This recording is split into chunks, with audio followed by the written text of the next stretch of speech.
하나님의 말씀은 창세기 15장 1절에서 21절까지 말씀이 되겠습니다.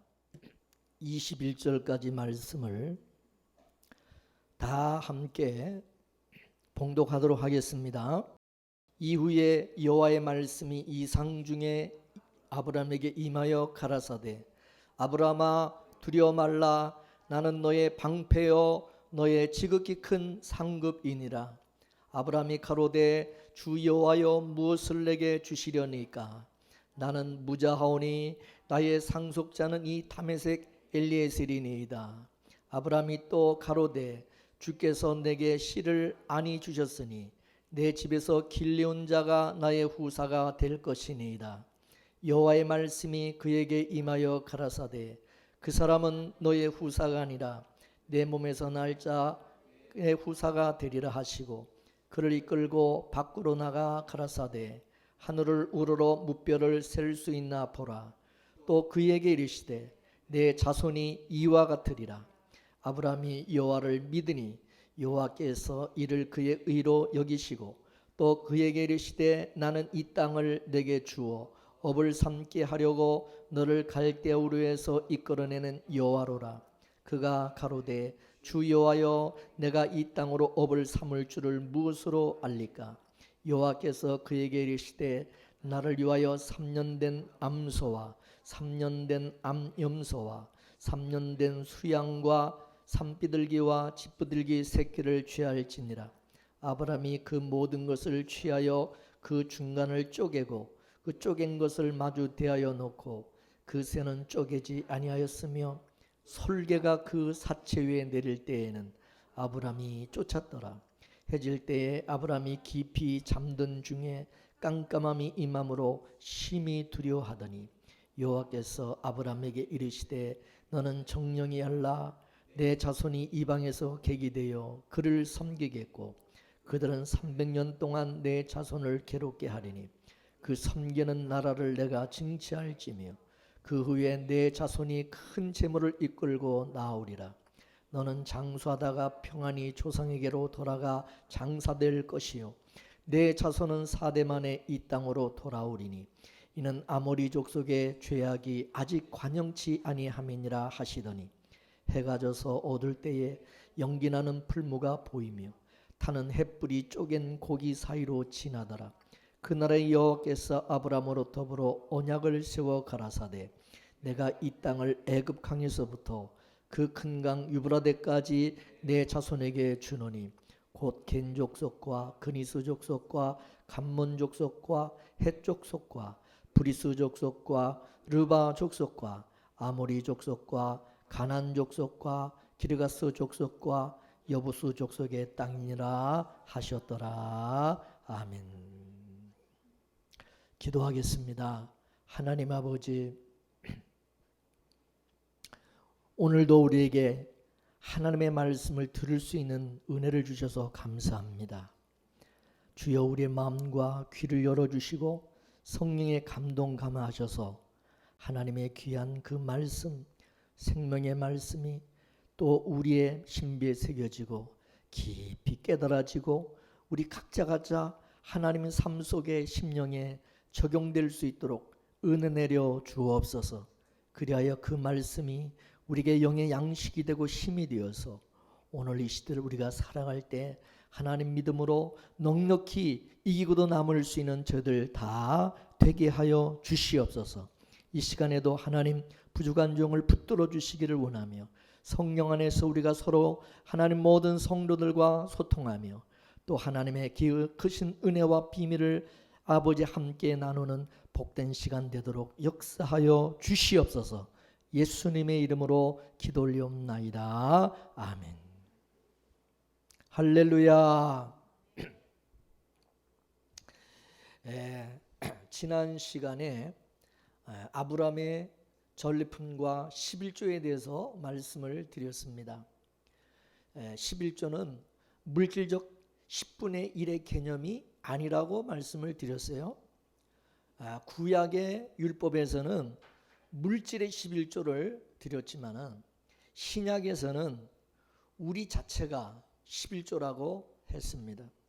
그러므로 우리의 삶 자체를 11조 정신으로 주님에게 바쳐진 사람으로 산 제물로 우리는 살아야 된다라고 하는 것을 말씀드렸습니다. 우리 모두는 죄와 사망 가운데 가둬져 있었는데 예수님께서 오셔서 마귀와 전쟁을 하시고 그 죄와 사망, 죽음의 가운데 포로로 잡혀있던 우리들을 끄집어내 주시고 살려주신 거예요. 우리는 이미 죄와 사망 가운데서 죽은 자와 같은 자들이에요. 그죠? 죽은 자들이죠. 근데 이제 예수님의 그 은혜로 우리가 다시 살게 된 거예요. 그래서 우리는 항상 이제 예수님의 그 은혜로, 예수님 때문에 우리가 죄와 사망으로부터 구원받은 자로서 이제 내가 이렇게 살게 된 것을 항상 잊지 말고 이제는 우리 자신을 위해서 살아가는 것이 아니라 주님을 위해서 살아가는 자가 될 때에 그게 진정한 11조 정신으로 살아가는 것이다 라고 말씀드렸어요. 따라서 물질적인 11조를 드리는 것도 중요하지만 거기에다가 의와 인과 신을 담아야 된다고 주님 말씀했어요. 의와 인과 신은 예수 그리스도께서 이 땅에 오셔서 죄 아래 잡혀있던 우리들을 친히 주께서 구원해 주신 것에 대해서 감사하며 찬미함이 반드시 있어야 된다, 그것입니다. 이 감사가 염보로 나타나게 되는데 인색함이 없이 하는 것으로 나타나게 된다고 말씀드렸어요. 아브라함은 자기 실력과 자기 힘으로 전쟁에서 이긴 게 아니었습니다. 아브라함이 자기 조카 롯을 구출한 전쟁은 장차 예수님께서 오셔서 치르실 전쟁을 예표적으로 보여주신 것입니다. 그래서 구약은 전부가 예수님께서 오셔서 하실 일들을 미리 보여주는 그림과 같은 거예요. 그렇기 때문에 구약에서 일어난 사건 하나하나마다 모두가 거기에는 다 하나의 계시가 되는 것입니다. 하나님께서 이 역사를 만드신 것이 창세전에 언약을 위해서라고 했어요. 창세전에 하나님께서 나는 이렇게 일을 할 것이다 라는 그 언약에 의해서 만들어진 것이죠. 그렇게 되면 이 역사라고 하는 것은 하나님께서 창세전에 언약하신 그 내용들을 이루어가는, 그거를 풀어가는 필드고 현장이 되는 것입니다. 우리는 그것을 볼 줄 알아야 돼요.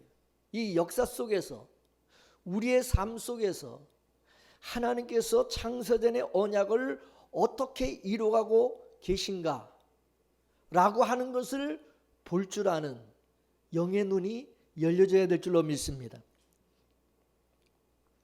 근데 그 창세전의 언약의 내용을 보게 되면 예수 그리스도의 핏부림을 통해서 자기 백성들이 거룩하고 흠이 없게 되어지는 것으로 되어 있는 것입니다. 하나님께서 이렇게 죄로 말미암아 죽을 수밖에 없는 그런 자들에게 예수 그리스도의 핏부림을 통해서, 그래서 거룩하고 흠이 없게 된 그런 자들을 양자로 삼아서 그런 자들이 하나님의 나라에서 영원히 그 은혜의 영광을 찬미하게 하는 것이, 그게 창세전의 언약의 내용이다. 그것을 이 땅에서 교회를 통해서 보여주신 거예요. 여러분, 이 세상은 마치 애굽과 같은 곳인데 그런 우리를 교회로 불러내 주신 거예요. 그러니까 우리가 교회로 부름을 입었다는 것은 마치 출애굽과 같은 거예요. 그래서 교회라고 하는 것은 하나님으로부터 부르심을 입고 빼내심을 입은 자들이 모인 곳이 교회다. 라는 것입니다. 그래서 우리가 교회를 일컬어서 에클레시아라 그래요. 에클레시아라는 뜻이 뭡니까? 빼내심을 입은 자들이 모인 곳이다 라고 하는 뜻입니다. 따라서 우리가 이 세상에 살다가 이 교회로 오는 것은요, 이거는 엄청난 사건이요, 굉장히 중요한 것입니다. 왜냐하면 교회는 아무나 올 수 있는 것이 아니에요. 하나님에 의해서 부르심을 입은 자, 하나님에 의해서 빼내심을 입은 자들만이 올 수 있는 것이 교회인 것입니다.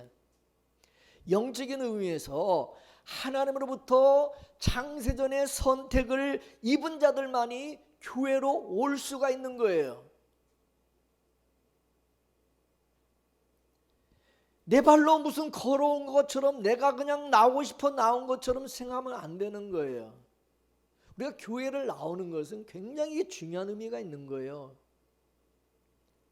그렇기 때문에 여러분, 무슨 교회 나오는 것을, 교회 모이는 것을 무슨 동호회 모임같이 그렇게 우리가 나오거나 모이면 안 되는 거예요. 그래서 우리가 교회에 나와서 예배 드릴 때 내가 이렇게 하나님의 특별한 창세전의 택함을 입은 자로서 하나님의 나를 세상으로부터 불러주시고 부름을 입고 빼냄을 입어서 내가 그 은혜로 이 자리에, 이 예배에, 주님의 교회에 나왔다고 하는 그런 마음으로 예배를 드릴 때 그 예배가 신령과 진정으로 드려지는 예배가 되는 것이죠. 그렇지 않으면 그냥 예배는 퍼포먼스에 불과하다, 그것입니다. 지금 이 시대는 교회가 무슨 동호회 모임이나 비즈니스하는 그런 장소처럼 되고 말았어요. 그냥 사람들이 그냥 자기들이 그냥 좋아서 그냥 모이는 그런 집단같이 되어버렸어요. 그래서 마귀가 이 교회 본질을 흐려버린 것입니다. 교회가 세상과 타협을 해서 무슨 교인들의 편의를 제공해 주고 뭐 그런 것으로 생각하고 있는 거예요. 그러다 보니까 내가 바쁘면 교회도 안 나가고 한가하면 또 나가서 예배 드려요. 그 예배 드리는 것도 하나의 선택사항이 되고 말았어요. 핑계가 있으면 뭐 교회 안 올 궁리를 하고 있는 거예요. 무슨 교회 모임을 무슨 취미생활 하듯이 그냥 그렇게 하는 사람들이 믿는 예수는 책 속에 있는 예수고 죽은 예수에 불과하다, 그것입니다. 그러니까 이 교회 생활을 하는 것도 그냥 자기들끼리 그냥 무슨 동호회 모임 하듯이 그렇게 그냥 모여서 그냥 그것도 들쑥날쑥 나오고 싶으면 나오고 말고 싶으면 말고, 무슨 창세전의 언약에 의해서 하나님의 부르심과 택함을 입어서 내가 이 귀한 이 자리에 하나님 앞에 나와 예배드리는 이 놀라우신 이 은혜를 이거를 모르고 그냥 사람들 좋으니까 인간들끼리 모여서 그냥 무슨 동호회 무슨 뭐 모임 하듯이 그렇게 모여서 그냥 즐기고 그 나오고 싶으면 나오고 말고 싶으면 말고, 그게 무슨 신앙생활인 줄 알고 있는 거예요. 여러분, 우리 신앙생활이라고 하는 것은 우리가 예수의 생명으로 살아가는 것을 의미합니다. 예수의 생명으로. 생명이라는 것이 뭡니까? 생명은 살아있는 것이고 꿈틀거리는 것이다, 그것이. 그렇기 때문에 우리가 예수를 믿는 믿음으로 살아가는 그런 모습도 고기처럼 파닥파닥 뭔가 생동감 있고 막 뛰어야 된다. 그게 살아있는 생명이다, 이거예요. 그래서 우리 신앙도 마찬가지인 것입니다.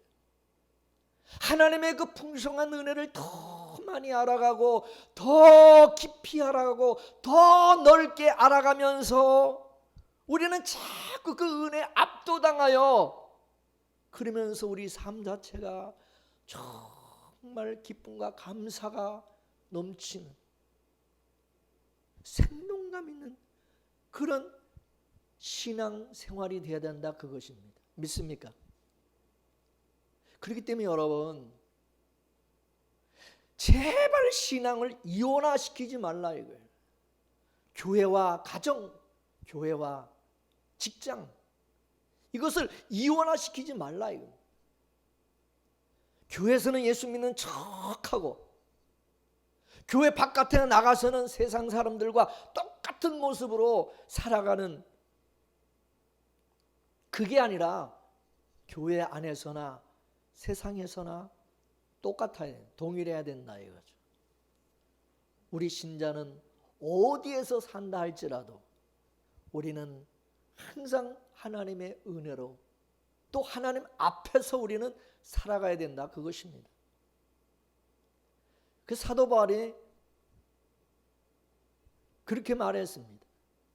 산자나 죽은 자를 심판하실 하나님 앞에서 엄히 명한다. 살아있는 자나 죽은 자나 똑같이 하나님 앞에서 우리는 살아가고 있는 거예요. 죽은 자도 하나님 앞에서, 살아있는 자도. 이 하나님의 앞이라고 하는 것은 뭡니냐? 코람데오라고 그러죠. 코람데오. 우리는 교회에서도 코람데오, 하나님 앞에서, 가정에서도 코람데오, 하나님 앞에서, 직장에서도 코람데오, 하나님 앞에서가 돼야 됩니다.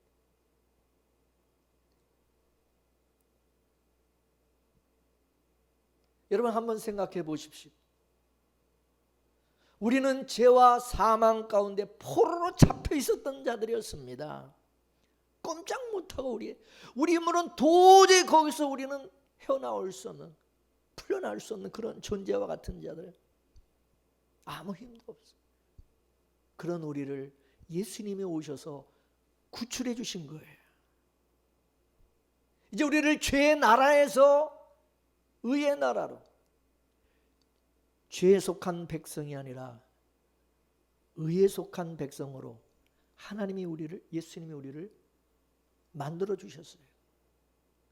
그렇기 때문에 우리는 뭐냐?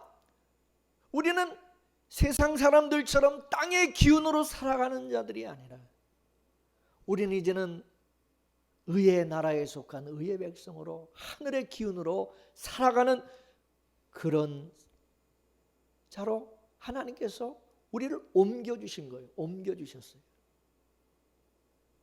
그렇다면 여러분, 우리가 의의 나라로 옮겨져서 하늘의 기운으로 살아가는 자라면 우리가 어떤 모습으로 살아가야 되겠습니까? 당연히 하늘의 기운으로 살아가는 모습이 있어야 되겠죠. 근데 그것은 우리가 무슨 억지로 그렇게 나타나라는 것이 아니라 자연히 그렇게 나타나게 되어 있다 이거죠. 왜냐? 성령께서 그 안에서 그렇게 간섭을 하시고 하늘의 기운으로 살아가는 그런 모습이 자연적으로 나타나게 되어 있다. 믿습니까? 그래서 이제 우리는 뭡니까?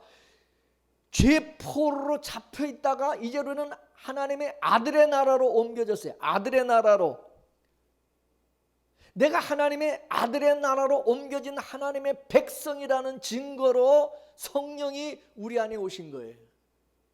그러면 성령께서 왜 하늘에서 온 줄 아십니까?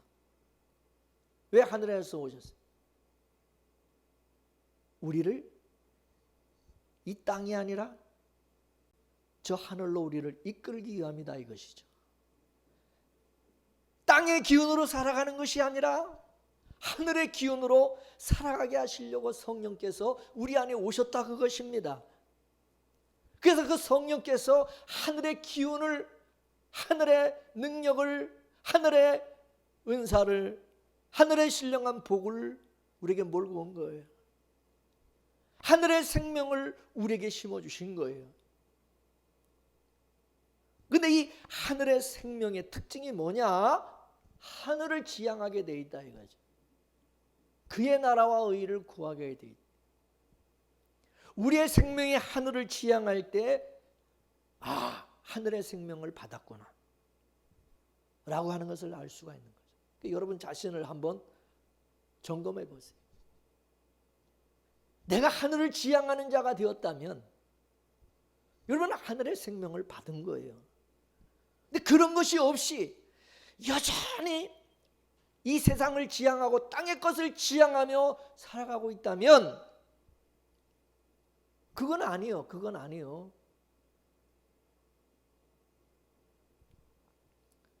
여러분 성경을 보면 뱀의 후손들은 땅의 기운으로 살아가죠. 뱀의 후손. 그냥 언약의 후손들은 뭡니까? 하늘의 기운으로 살아가는 거예요. 그러니까 살아가는 자세가, 살아가는 모습이 다를 수밖에 없다 그것입니다. 왜냐하면 그 지향하는 것이 다르기 때문에 그런 거예요. 서로 천지차이죠. 지향하는 것이 다르니까. 믿습니까? 여러분 하나님께서 왜 아브라함을 찾아간 줄 아십니까? 갈대우르라는 뜻이 뭐라 그랬어요? 갈대우르, 약탈자들이 살아가는, 강도들이 살아가는 그런 곳이 이 영적으로 갈대우르라는 뜻이 그거라 그랬어요. 거기서 하나님이 빼내시기 위해서 아브라함을 찾아오신 거죠. 하나님께서 강도들이 우글거리는 갈대우르에서 아브라함을 하나님의 약속이 있는 가나안 땅으로 하나님이 빼내셨어요. 그것도 하나님의 말씀이 아브라함을 가나안으로 소 곱비 끌듯이 끌고 온 것입니다. 그래서 성경은 아브라함이 말씀을 쫓아 가나안에 이르렀다고 말씀하고 있는 것입니다. 이 얘기는 아브라함이 자기 스스로 말씀을 순종해서 자기 스스로 말씀에 순종해서 가나안 땅에 간 것이 아니라 하나님의 말씀이 아브라함을 가나안 땅으로 끌고 왔다 그런 뜻입니다. 하나님께서 아브라함을 가나안 땅에 끌어다 놓고서는 네가 거할 땅은 이 세상에 있지 아니하고 저 하늘에 있다는 사실을 또한 알려주시는 거예요. 갈대우르에서 가나안 땅은 미지의 세계였던 것처럼 또 가나안 땅에서 하늘나라는 또 보이지 않는 미지의 세계, 미지의 나라인 것입니다. 아브라함이 바로 갈대우르에서 미지의 나라인 가나안 땅에 이르렀다면 가나안 땅에서 또한 미지의 세계인 하나님의 나라, 그것도 믿음으로 바라볼 수 있도록 하나님이 아브라함에게 믿음을 주신 것입니다. 아브라함은 생각하기를 하나님의 말씀에 이끌려 가면은 하나님이 좋은 땅을 주실 줄 알았어요. 근데 가나안 땅에 끌고 와서는 네가 또 살 곳은 여기가 아니라 저 하늘에 있다고 또 말씀해 주시죠. 그래서 히브리서 11장에 보게 되면 믿음이 아브라함으로 하여금 하늘에 있는 한 성, 하나님이 예비하신 한 성을 바라보게 하고서는 이 땅에서 외국인과 나그네로 살게 하였다고 그렇게 증거하고 있는 것입니다. 가나안 땅에서 외국인으로 살아야 될 아브라함이 또 자기 조카 롯으로 인해서 전쟁에 휘말리게 된 거예요. 전쟁에. 가나안 땅에서 지금 토비기가 아니라 외국인 나그네로 지금 가나안 땅에 살아가는데 그러다가 또 이 전쟁에 휘말리게 된 거예요. 오늘 본문 말씀을 보게 되면 1절에 다 같이 읽어보겠습니다. 시작. 이후에 여호와의 말씀이 이상 중에 아브라함에게 임하여 가라사대 아브라함아 두려워 말라 나는 너의 방패요 너의 지극히 큰 상급이니라. 할렐루야. 이후에가 언제를 말하? 언제 후에라는 얘기입니까? 바로 앞에 장에서 14장에서 일어난 사건인 바로 전쟁 이후에, 그런데 전쟁 이후에. 그러죠? 오늘 본문 15장 앞이 14장이, 그 14장에서 아브라함이 뭘 했습니까? 아브라함이 포로로 잡혀있던 자기 조카 롯을 자기 집에서 기르는 사병들을 데리고 가가지고 구출하기 위해서 전쟁을 했어요. 전쟁을. 그래서 그 전쟁에서 이기고 자기 조카 롯을 그 포로에서 뭐요? 구출해냈어요. 그죠? 그럼으로써 모든 사태가 종결이 되고 전쟁이 끝난 겁니까? 예? 끝났어요? 아브라함에게 패한 적들이 가만히 있겠어요? 예?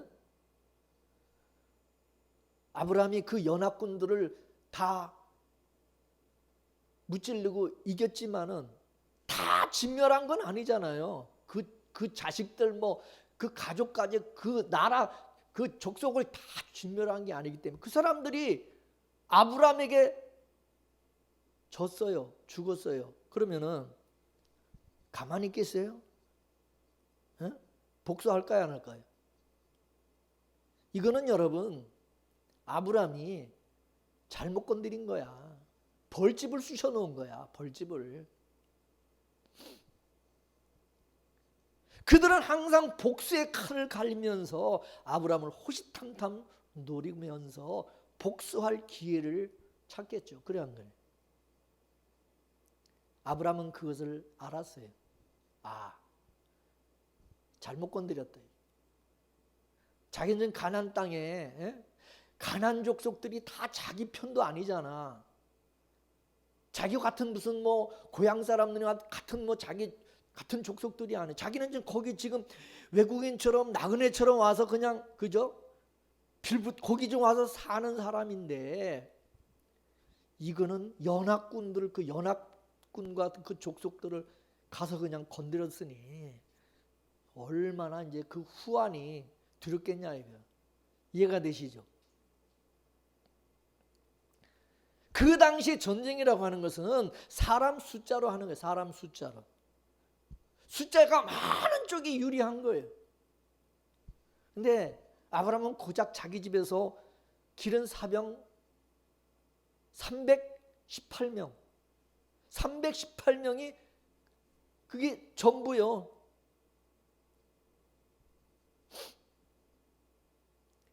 아브라함의 눈에는 318명만 보이지 하나님은 보이지를 않는 거예요. 그렇다고 아브라함이 뭐는 식구도 많은 것도 아니고 그러다 보니까 하루하루가 어떻게 했어요? 불안하겠죠. 두렵겠죠.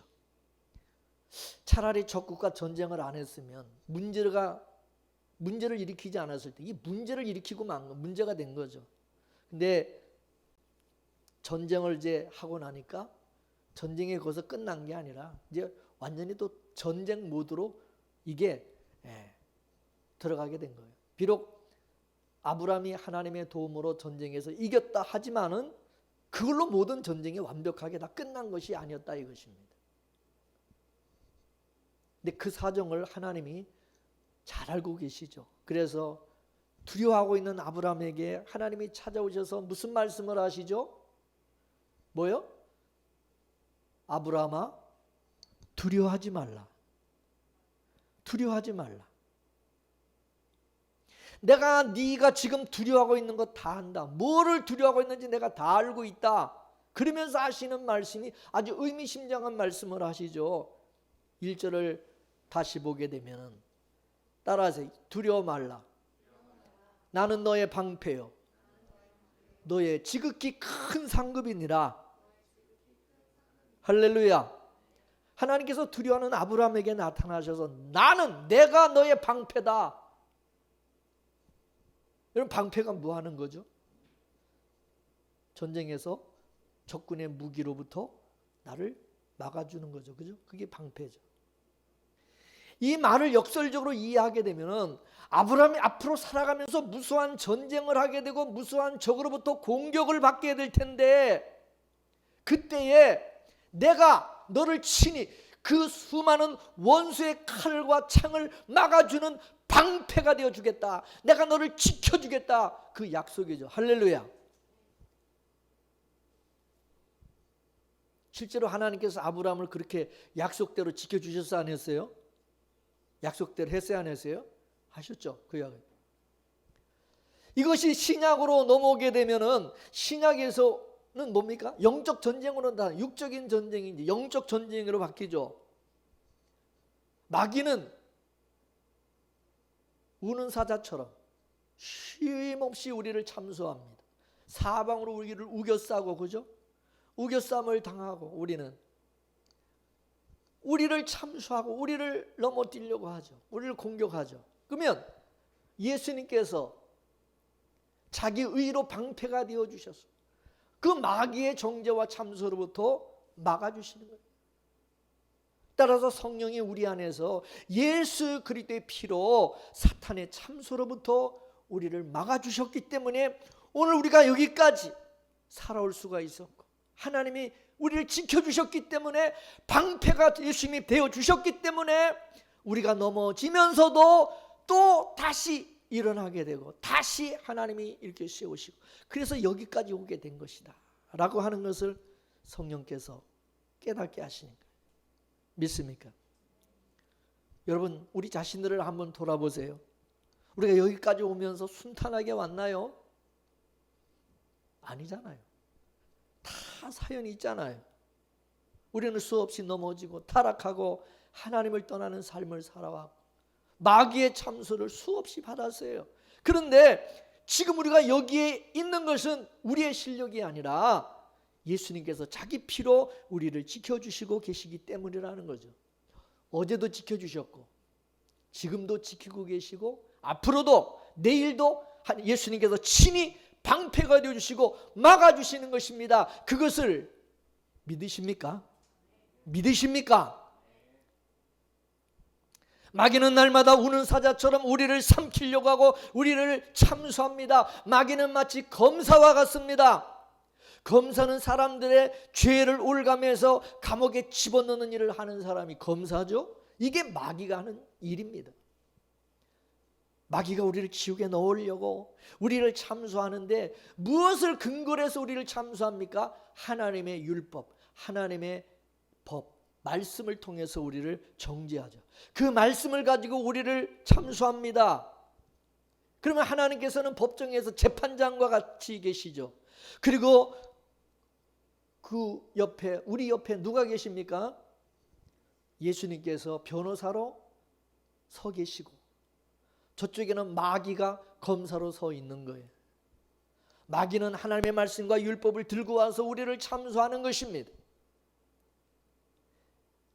여러분, 이것이 스가랴서에 보게 되면은 여호수아가 더러운 옷을 입고 하나님 앞에 서 있는데 마귀가 그 여호수아를 참수하는 모습으로 나타나 있습니다. 여호수아의 모습이 불에 탄 거슬린 나무와 같다고 그랬어요. 여호수아가 불에 탄 거슬린 나무와 같이 시커멓고 더러운 옷을 입고 있는데 우리도 마치 여호수아 같은 그런 모습으로 서 있는 거예요. 우리 몰골이 그렇다 그것입니다. 우리가 아무리 은혜를 입었다 할지라도 우리의 삶은 이 말씀을 온전히 지켜낼 수가 없어요. 우리 몸뚱이가 그걸 허락하지 않아요. 그래서 우리는 말씀에 우리는 참소당할 수밖에 없고 정죄를 당할 수밖에 없어요. 그래서 마귀는 하나님의 말씀으로 우리를 늘 참소하는 것입니다. 너 말씀대로 살았냐? 너 그럴 수 있느냐? 어떻게 신자가, 집사가, 권사가, 장로가, 목사가 그럴 수 있느냐? 그것도 가장 가까운 사람을 통해서 참소합니다. 정죄하고. 여러분, 저를 제일 많이 참소하는 사람이 누구겠어요? 나를 제일 참소하는 사람이 누구겠어요? 아내고 남편이고 식구들이 식구들. 가장 가까운 사람이 마귀 역할을 해주는 거예요. 그래서 서로 참소하는 거예요. 가장 가까운 사람에게 상처를 주고 정죄하는 거예요. 그렇죠? 마귀가 눈에 보여요? 마귀가 지금 누구를 통해서 일을 합니까? 가장 가까운 사람을 통해서 하는. 그래서 우리는 참소를 당하고 또 참소를 할 수밖에 없는 그런 존재. 그렇지만 그럴 때마다 성령께서 우리에게 은혜를 주시고 깨달음을 주셔서 예수님이 나의 방패가 되어주시고 나의 변호사가 되어주셔서 우리를 변호해 주시는 거예요. 예수 그리스도 안에 있는 자에게는 결코 정죄함이 없느니라. 할렐루야. 믿습니까? 요한일서 2장 1절에서 3절 말씀을 다 같이 읽겠습니다. 요한일서 2장 1절 시작. 나의 자녀들아 내가 이것을 너에게 쓰면 너희로 죄를 범치 않게 하려 함이라. 만일 누가 죄를 범하면 아버지 앞에서 우리에게 대언자가 있으니 곧 의로우신 예수 그리스도시라. 저는 우리 죄를 위한 화목제물이니 우리만 위할 뿐 아니요 온 세상의 죄를 위하심이라. 우리가 그의 계명을 지키면 이로써 우리가 저를 아는 줄로 알 것이요. 아멘. 여러분 사도 요한이 이 편지를 쓰면서 이 편지가 뭐요? 요한일서가 사도 요한이 쓴 편지지만 결국 뭐요? 하나님의 말씀이고 성경이에요. 그죠? 그래 안 그래요? 요한일서는 편지지만 이게 하나님의 말씀이요. 신약 성경. 그래 안 그래요? 내가 이것을 너에게 쓰면 그 얘기는 뭐냐? 내가 이 성경을 요한일서 이 성경을 이 말씀을 내가 기록하고 쓰는 것은 그 얘기예요. 그죠? 그래 안 그래요? 그러면서 이 얘기를 누구한테 하느냐? 이걸 누구한테 쓰냐? 수신자가 누굽니까? 자녀들아. 나의 자녀들아. 자녀들에게 대언자가 있다는 사실을 알려주고 있어. 하나님이 자기 자녀이기 때문에 대언자를 두셨다는 사실을 그거를 잊지 말라는 거죠. 그죠? 그래 안 그래? 하나님께서 자기 백성들을 하나님의 아들로 삼았을 때에 그 아들이라는 그 신분 자체는 하나님과 그 자녀의 이 관계는 이 깨질 수가 없는 천륜과 같은 거죠. 그래서 여러분 흔히 부모 자식 간에는 이 관계를 천륜이라 해요. 이 천륜은 깨질 수가 없는 거예요. 아무리 부모가 부모 짓을 못하고 자식이 자식 노릇을 못한다 할지라도 그 부모 자식의 관계는 끼어지지 않는 거예요. 그래 안 그래? 이게 천륜이라는 거예요. 이게 은혜의 법인 거예요. 율법도 법이고 은혜도 법인 것입니다. 율법 아래에서는 무조건 정죄당하지만 은혜 아래에서는 무조건 덮어주는 거예요. 그래서 율법 아래에 있는 자는 반드시 죽게 되어 있고 은혜 아래에 있는 자는 반드시 살게 되어 있는 거예요. 믿습니까? 그러니까 지금 사도 요한이 내 자녀들아 라고 할 때는 너희들은 하나님과 떨어질래야 떨어질 수 없는 자들, 천륜의 관계, 부모와 자식과 같은 이런 관계, 그 관계 속에 있는 너희들은 절대로 구원에서 떨어질 수 없는 자들이다. 너희들은 절대로 심판을 받고 정죄를 받을 수가 없다. 그거죠. 내가 이 편지를, 이 말씀을, 이 성경을 내가 쓰는 것은 너희로 죄를 범치 않게 하려 함이라 그랬어요. 하나님의 말씀은, 하나님의 율법은 우리에게 죄를 범하지 말라고 그러죠. 죄를 범치 말라. 그죠? 그래 안 그래? 율법은, 하나님의 말씀은 우리에게 죄를 범하라고 안 그래. 죄를 범하지 말라. 죄를 짓지 말라 그러죠. 그죠? 그렇지만은 설령 죄를 짓다 할지라도 너희들 숨지 말고 어떻게 하라고? 너희들에게 대언자가 있으니, 변호사가, 너희들 변호사를 찾으라. 너희들의 대언자, 너희들을 대신하여 대언해 줄 변호사와 같은 예수 그리스도를 찾으라. 예수 그리스도를 앞세우고 나오라 이거예요. 하나는 변호사 없이 그냥 덜렁덜렁 나오지 말고. 여러분, 피의자가 재판을 받을 때 변호사 대동해서 오잖아요. 그죠? 검사가 법에 의해서 그 사람 막 피의자를 막 정죄를 하면, 기소를 하면은 변호사가 그 피의자를 대신해서 변호하잖아요. 그래 안 그래요? 이 돈을 많이 주고 그래서 변호사를 사는, 좋은 변호사를 사는 것이 그게 피의자한테는 유익한 거예요. 그죠? 유리하잖아요. 그죠? 근데 우리에는 예수님이 변호사, 너희들에게 하나님이 변호사를 주셨다. 너희들을 대언할 변호사를 우리에게 주셨다. 이게 믿습니까? 왜? 너희들은 하나님의 자녀이기 때문에 하나님이 비싸게 주고 너희들을 대언할, 너희들을 변호해 줄 변호사를 하나님께서 우리에게 주셨다고 해요. 그 변호사가 누구냐? 나를 변호해 줄 예수 그리스도. 그 예수 그리스도를 앞세우고 나오라 그 말이에요. 믿습니까?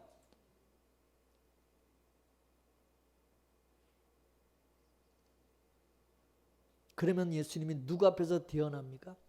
하나님 앞에서 대언하고 변호해 주는 거예요. 하나님 아버지는 아까 재판장이라 재판장. 마귀가 검사가 돼가지고 어떻게든 우리를 기소해가지고 저 감옥에다가 집어넣으려고 그래. 그럴 때 예수님께서 변호사가 되어주셔서 당신의 피를 보여주면서 내가 저를 대신하여 죽었습니다. 내가 저를 대신하여 십자가에 피 흘려 죽었습니다. 라고 하는 것을 보여주는 거죠. 그래서 예수님을 화목제물이라고 해요. 화목제물. 예수님께서 당신의 죽음을 통해서 우리가 받을 정죄 그 화살을 예수님이 대신 다 받으신 것입니다. 이게 아브라함의 언약에서는 뭡니까? 여호와가 아브라함의 방패로 나타나네요. 방패. 왜 하나님께서 아브라함에게 나타내서 내가 너의 방패가 되어줄게, 내가 너의 방패가 되어줄게 라고 말씀하십니까? 그 얘기는 아브라함을 죽이려는, 아브라함의 목숨을 노리는 자들이 있어요, 없어요? 예? 아브라함을 노리는 자들이 있기 때문에 그래요. 그러니까 그 말씀하시니 믿습니까? 아브라함이 살아갈 그 당시에는 부족 국가였습니다. 그런 상황에서 아무런 연고가 없는 가나안 땅에서 살면서 또 자식도 없어요. 식구들도 많지도 않아요. 언제 어떻게 공격을 당하고 언제 죽임을 당할지 모르는 그런 상황에 아브라함이 살아가고 있는 거예요. 이해되십니까? 실제 자기 아내가 애굽에 내려갔을 때 애굽에 가서 겁탈을 당하는 상황까지 겪었어요. 그러니 아브라함은 하루하루 살아가는 것이 이게 전쟁통에 사는 것과 같은 것입니다. 거기다가 조카 롯이 또 전쟁에 포로로 끌려갔다는 얘기를 듣고 무슨 영웅심이 발동을 했는지 적국에 가서 싸워서 그 자기 조카를 구출해 내기까지 한 거예요. 근데 그게 오히려 화근이 된 거죠. 문제를 일으키고 된 거죠. 죽음의 냄새를 풍기고 말았던 것입니다. 이제 아브라함이 앞으로 가나안 땅에서 살아가려면 그죠? 누가 지켜줘야 됩니까? 누가 지켜줘야 돼요? 하나님이 지켜주시지 않으면 아브라함은 가나안 땅에서 살 수가 없어요. 그래서 하나님께서 아브라함에게 나타나셔서 아브라함아, 너 두려워하지 마라. 무서워하지 말라. 앞으로 어떤 놈이 너를 공격한다 할지라도, 어떤 세력이 너를 죽이려고 한다 할지라도, 네가 사방으로 싸움을 당하고 거꾸로 뜸을 당한다 할지라도 내가 너의 방패가 되어줄게. 내가 너를 지켜줄 것이다. 염려하지 말아라. 할렐루야. 여러분, 이 말씀 우리에게 한번 적용해 보세요. 우리도 그러잖아요. 우리도 아브라함처럼 두려워하고 있잖아요. 뭘 두려워합니까? 우리도 사탄의 세력이 쉬지 않고 우리를 공격하고, 우리도 사방으로 우겨싸움을 당하고, 언제 우리가 어떤 일을 겪을지 우리도 모르는 그런 세상에서 우리도 살아가고 있잖아요. 그죠? 그럴 때마다 하나님께서 우리를 막아주시겠다, 내가 방패가 되어주겠다는 그 말씀을 아브라함에게 적용하지 말고 나에게 적용해 보라, 그것입니다. 그럴 때에 아브라함의 하나님이 나의 하나님이 되는 거예요. 할렐루야.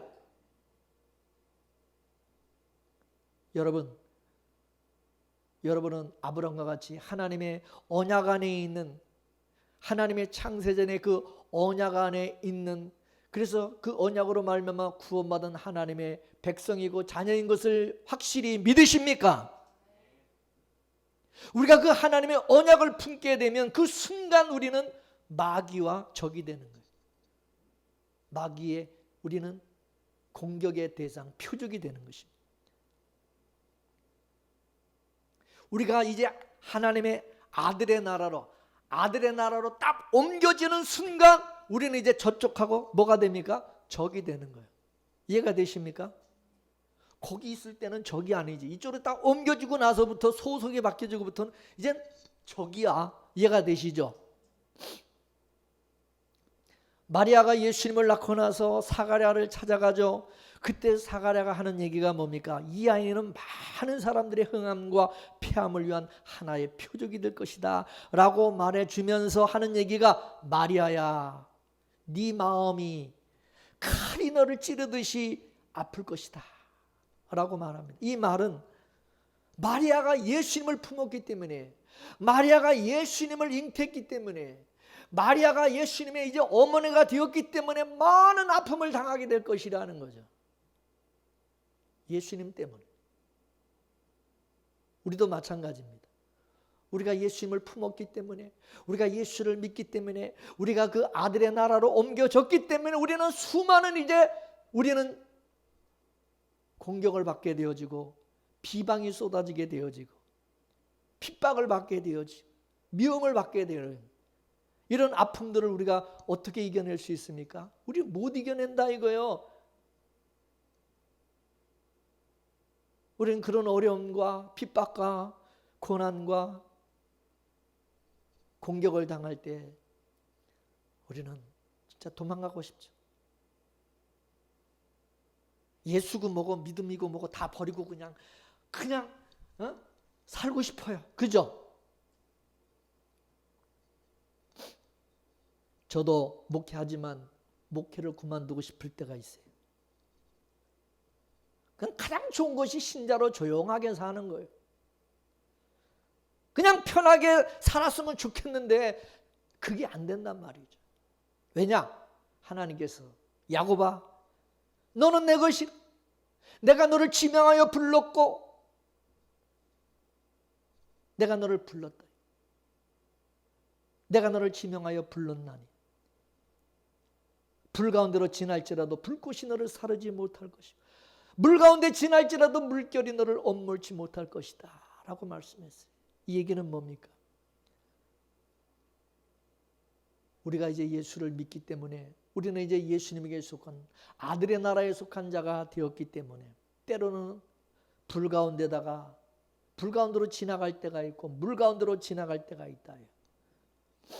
그런 일을 겪게 된다 이거죠. 예수님이 그렇죠. 너희들이 세상에 속했으면, 마귀에게 속했으면 마귀가 너희들을 좋아하고 그러겠지만 너희들이 나에게 속했기 때문에 나로 인하여 너희들이 핍박을 받고 미움을 받게 될 것이다. 공격을 당하게 될 것이다. 죽임을 당하게 될 것이다. 고난을 당할 것이다. 그랬어요, 안 그랬어요? 그랬죠? 예수님 때문에. 우리도 당연히 그럴 수밖에 없다 이거죠. 그러더라도 두려워하지 말라 이거죠. 두려워하지 말라. 내가 너를 지명하여 불렀나니 너는 내 것이라. 네가 불 가운데로 지나고 물 가운데로 지난다 할지라도 내가 함께 할 것이고 내가 지켜줄 것이다. 놀라지 말라. 그거는 하나님의 나라에 속한 예수 그리스도를 품은 자에게는 당연한 필수 코스다. 너만 그러는 게 아니라 성경의 모든 자가, 아브라함을 비롯해서 마리아, 모든 사람, 사도 바울, 모든 주님의 제자들도, 믿음의 선진들이 다 그랬다. 너만 그런 게 아니다. 앞서간 믿음의 선지들과 선지자들도 다 똑같이 그러한 그 코스를 갔다 그거예요. 그죠? 그렇지만은 그런 불 가운데 물 가운데 통행할 때에, 사망의 음침한 골짜기를 지날 때에 주의 막대기와 지팡이로 다 하나님이 안위해 주시고 지켜주시고 함께 해주셔서 방패가 되어 주셨다 이거죠. 믿습니까? 할렐루야. 여러분 시편을 읽어보세요. 다윗이 도망다니면서 여호와는 나의 산성이시요 여호와는 나의 방패시라고 수없이 고백하잖아요. 그죠?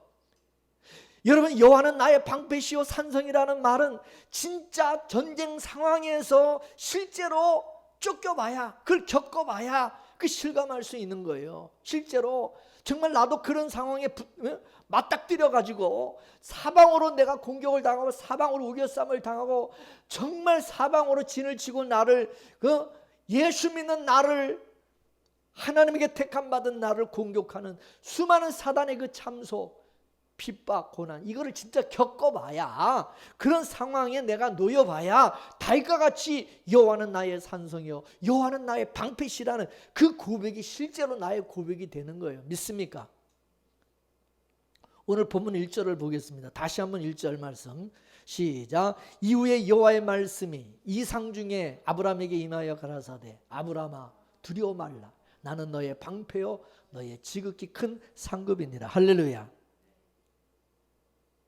상급이라는 것은 뭐냐면은 사카르라는 사카르, 이 뜻은 전쟁에서 이기고 얻어진 전리품이다 그 말입니다. 전쟁 용어를 쓰고 있는 것입니다. 하나님께서 아브라함아 내가 앞으로 전쟁을 많이 네가 당하게 될 텐데 네가 적으로부터 많은 공격을 받게 될 것인데 그러면 그 적으로부터 모든 화살을 내가 다 막아줄게. 그 전쟁을 반드시 내가 이기게 해줄 것이다. 그리고 그 전쟁에서 얻은 전리품, 그 전리품을 다 차지하게 될 것이다. 할렐루야. 내가 그 전쟁에서 이기게 해줄 것이고 그 전쟁에서 이기게 해준 그 영광은 네가 차지하게 될 것이다. 할렐루야. 무슨 말이냐?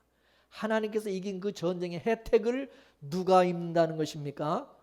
아브라함이 그 혜택을 잊게 될 것이라는 거죠. 할렐루야. 물론 전쟁 안 했으면 좋겠죠.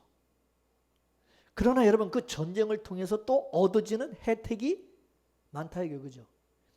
옛날에 우리나라가 박정희 대통령 때 베트남에 수많은 군인들을 파병을 해가지고 전쟁에 참여해서 거기서 뭐를 보러 왔어요?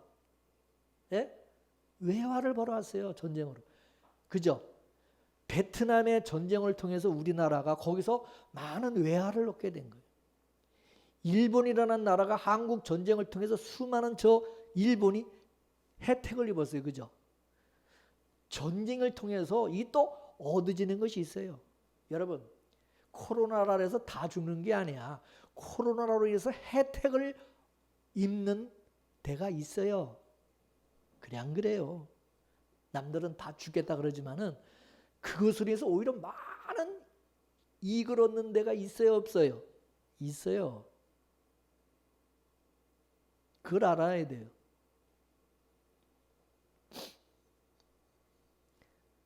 그런 전쟁이 없으면 그런 혜택도 없어요.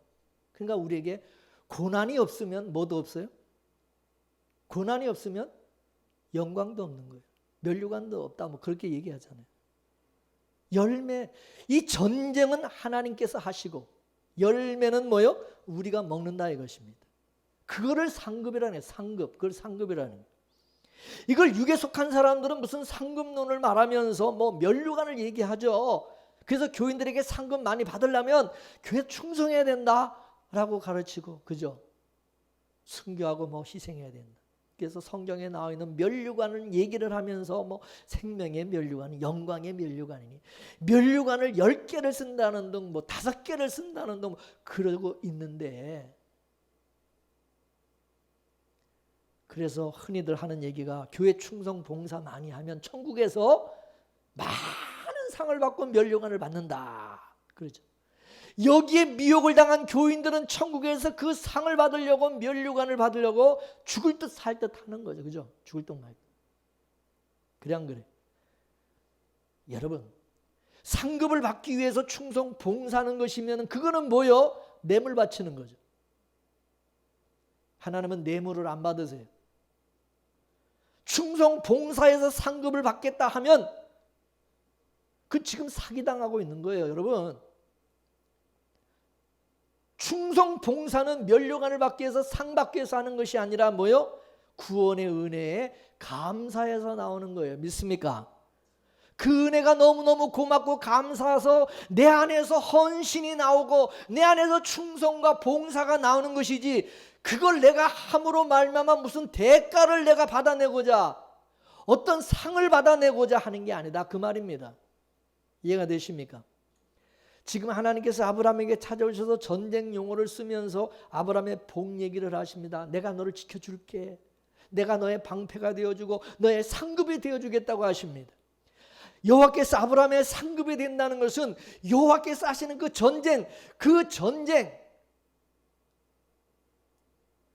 전쟁의 승리로 얻어지는 그 영광에 아브라함 너를 내가 동참시켜 주겠다.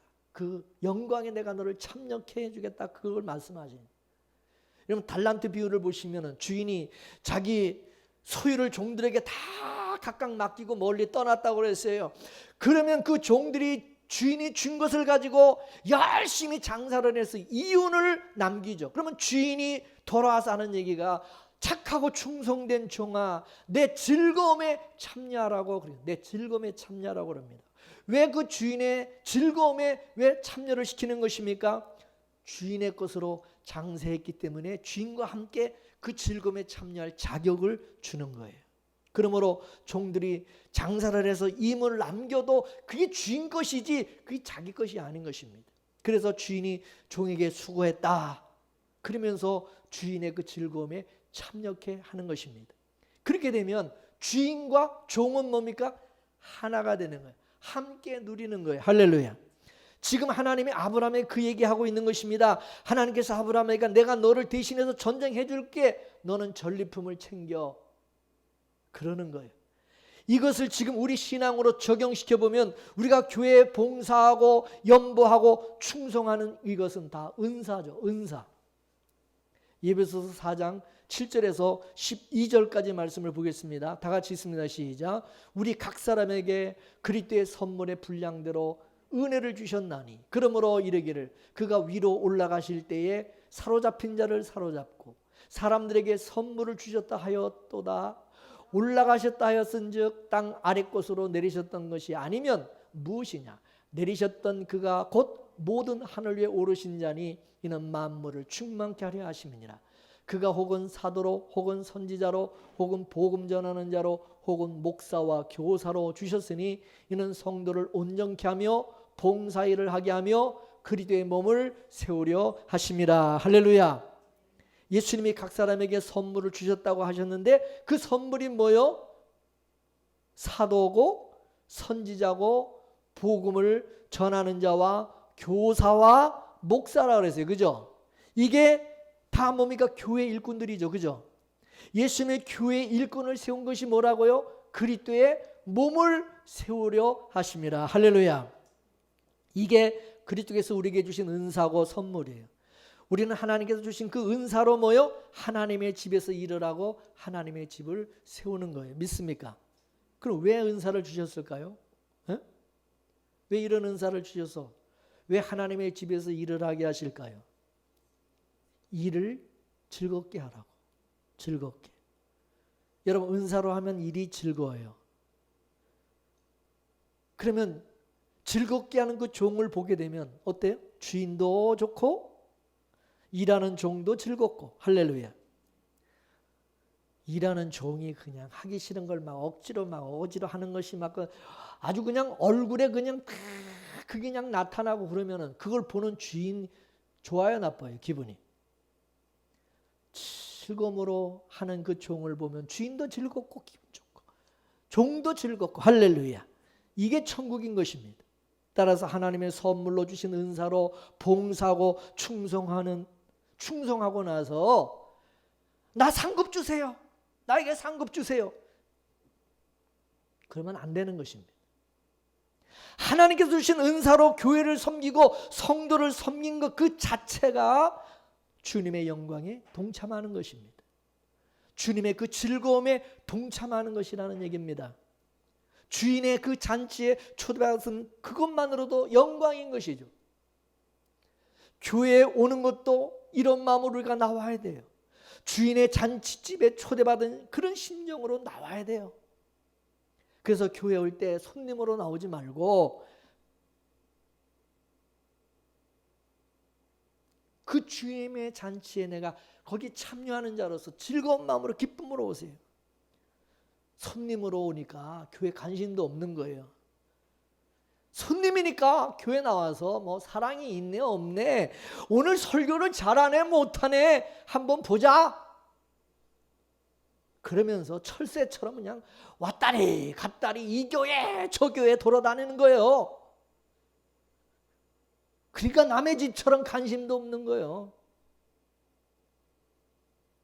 교회라고 하는 것은 한 성령을 마신 지체들이 모인 곳으로 울 때 같이 울고 아플 때 같이 울고 고난도 함께 당하고 함께 기쁨을 나누고 같이 웃어주고 그러는 것이 교회인 것입니다. 그게 같은 지체예요. 할렐루야. 이와 같이 희노애락을 함께 하는데 손님이다 보니까 구경만 하는 거예요. 나하고 상관이 없어요. 내 일도 아니야. 어떻게 하나 보자. 이 교회는 어떻게 하는가? 목사 어떻게 하는가? 여기에 성도들은 어떻게 하는가 보자. 구경하는 거. 함께 참여하는 것이 없어요. 참여함이. 얼마나 불쌍하고 가련합니까? 여러분 이제 마무리를 합니다. 하나님께서 애국 같은 세상에서 우리를 빼내시고 구원하신 것은, 우리를 아들의 나라로 옮겨주신 것은 창세전의 언약을 이루기 위함이라고 했어요. 창세전. 그 하나님의 언약을 품고 살아가는 우리는 이제 마귀의 우리는 공격 대상이 된다. 마귀의. 그 마귀가 날마다 우는 사자처럼 우리를 삼키려고 날마다 우리를 정죄하고 참소하지만은 예수님께서 당신의 죽음을 통해서 우리가 받을 정죄와 심판을 다 받으시고 우리 방패가 되어주시고 변호사가 되어주시고 예수님의 피로써 우리를 지켜주고 계십니다. 이제도 지켜주셨고 어제도 지금도 앞으로도 내일도 예수님이 친히 방패가 되어주셔서 우리를 다 막아주고 계시는 것입니다. 믿습니까? 우리가 지금 이렇게 여기 서 있는 것은 우리의 실력이 아니라 하나님께서 여기까지 지켜주셨기 때문에 믿으십니까? 그리고 이와 같이 하나님이 하늘의 기운으로 항상 살아가게 하시고 성령의 은사로 교회를 섬기고 성도를 섬기게 하신 것은 다 주님의 영광과 주님의 즐거움에 동참케 하신 것이고 다 하나님께서 나에게 주신 상급이라는 사실을 알아야 됩니다. 그렇기 때문에 여러분 모두 하나님의 아들 예수 그리스도의 생명으로 살아가는 사람으로 하나님께서 방패가 되어주시고 상급이 되어주시는 그런 은혜가 항상 함께 하시기를 주의 이름으로 축원합니다. 축원합니다. 할렐루야. 기도하겠습니다. 죄와 사망 가운데서 우리를 건져내 주시고 이제 우리를 아들의 나라 의의 나라로 옮겨주셔서 하나님의 끊을 수 없는 사랑 안에서 하나님의 자녀 삼아 주시고 이제 우리를 위해서 대언자 예수 그리스도를 화목제물로 보내주셔서 예수님께서 나의 방패가 되어주시고 상급이 되어주시고 변호사가 되어주시고 끝까지 우리를 지켜주시고 모든 원수 마귀의 정죄와 수많은 원수의 그 공격으로부터 우리를 지켜주시고 막아주시는 그 은혜로 지금까지 살아오게 하신 하나님께 감사와 찬송과 영광을 올려드립니다. 우리는 그 은혜를 깨닫지 못하고 살았는데 성령께서 바로 그 은혜를 알게 해주시고 내가 지금까지 우리가 살아온 것이 내 실력이 아니라 주님께서 나의 방패가 되어주시고 주의 막대기와 지팡이로 안위해 주시고 때로 우리가 물 가운데로 지날 때 불 가운데로 지날 때 사망의 음침한 골짜기를 지날 때 해를 받지 아니하도록 지금까지 하나님이 지켜주신 것이 이게 보이지 않는 하나님의 손길로 우리를 하나님 지켜주시고 막아주시고 함께 해주신 증거인 것을 깨닫게 해주시니 감사합니다. 주여 우리가 그 하나님이 항상 우리의 방패가 되어주시고 상급이 되어주심으로 인하여 어제도 지금도 앞으로도 영원히 우리를 지켜주시고 함께 해주실 것을 믿고 감사합니다. 때로는 우리는 수많은 하나님 어려움과 고난과 위협으로부터 두려워할 때가 있고 걱정할 때가 있고 염려할 때가 있지만 이제 우리의 눈을 들어 나의 방패가 되어주시는, 나의 상급이 되어주시고 나의 대언자가 되어주시는, 나의 변호사가 되어주시는 예수 그리스도를 바라보게 하시고 하나님을 바라보게 하여 주시고 그 안에서 우리가 안위하며 안위를 받고 안식하고 평안을 누리며 항상 기뻐하고 감사하며 그 영광을, 그 상급을 누리는 우리 모든 빗물교회 성도들이 될 수 있도록 은혜 내려 주시옵소서. 그것을 항상 또 우리가 다윗과 같이 여호와는 나의 방패시요 나의 산성이시요 나의 상급이심을 고백할 줄 아는, 고백하는 그런 성도가 다 되게 하여 주시옵소서. 모든 영광을 우리 주님에게 올려드리오며 예수님의 이름으로 기도 올려옵나이다. 아멘.